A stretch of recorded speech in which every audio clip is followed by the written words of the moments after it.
Hello, and welcome to the second edition of Banking Bites.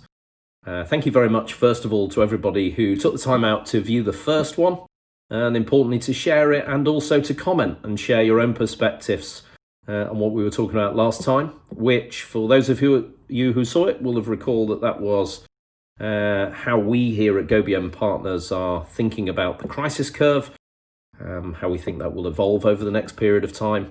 And we also focused on 5 key themes that we felt were important for the banking sector. Interestingly, a number of comments that have come through were that they are applicable to all sectors, which was really great to hear as well. So hopefully that broadens the interest for people from outside banking and financial services too. I promised that over the next editions, we would then focus individually on each of the themes in turn, focusing in a bit more detail and getting the debate and the understanding of those themes down to the next level.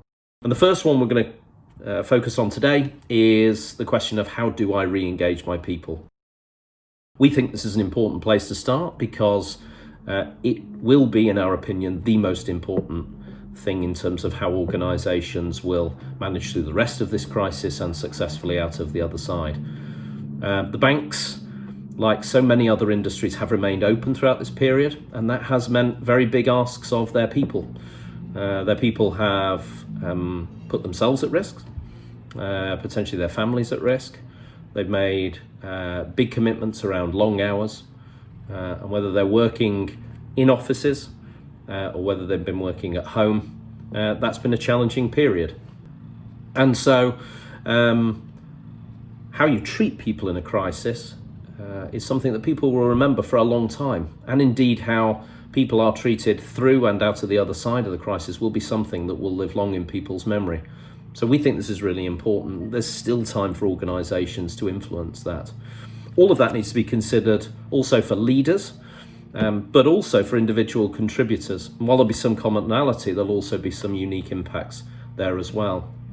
We think there are 3 learnings out of this for organisations. It's not an exhaustive list, but again, hopefully a prompt for thought. And the first area is that we think it's important that organisations listen, understand, and re-engage with their people. They need to really understand what impacts the crisis has had on each of their people, whether it be a home working environment, the impact on their families. Also, there'll have been positive things that have come out of this situation. People will have been able to work more flexibly. They'll have had a different lifestyle during that period. So really understanding what that means to individuals, we think is very critical in terms of how they respond. Organisations will also need to take within that positive steps to re-engage with people. And they'll need to appreciate what they've done through the firm for that period, and indeed what the firm will ask for them and of them over the coming months and even, dare I say it, years. Secondly, reskilling. So it may well be that post the crisis, changes will mean that there will be less need for certain roles, more need for other roles, and it might be likely that reskilling is a very important part of that, helping people transition across the firm. It may also be that people have taken the consideration of changing career, doing something different. Giving people the opportunities to think about that, we think, will be a very important thing to consider. And finally, of course, a big theme from this period has been remote working.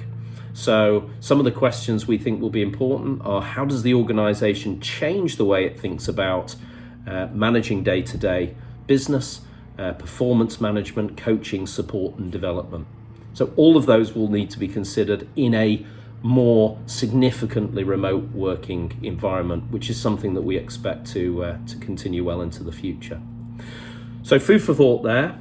Hopefully that's given you some food for thought. Please do comment, share the post and get involved in the debate. And I look forward to speaking to you again in our third Banking Bites very soon. Thanks very much.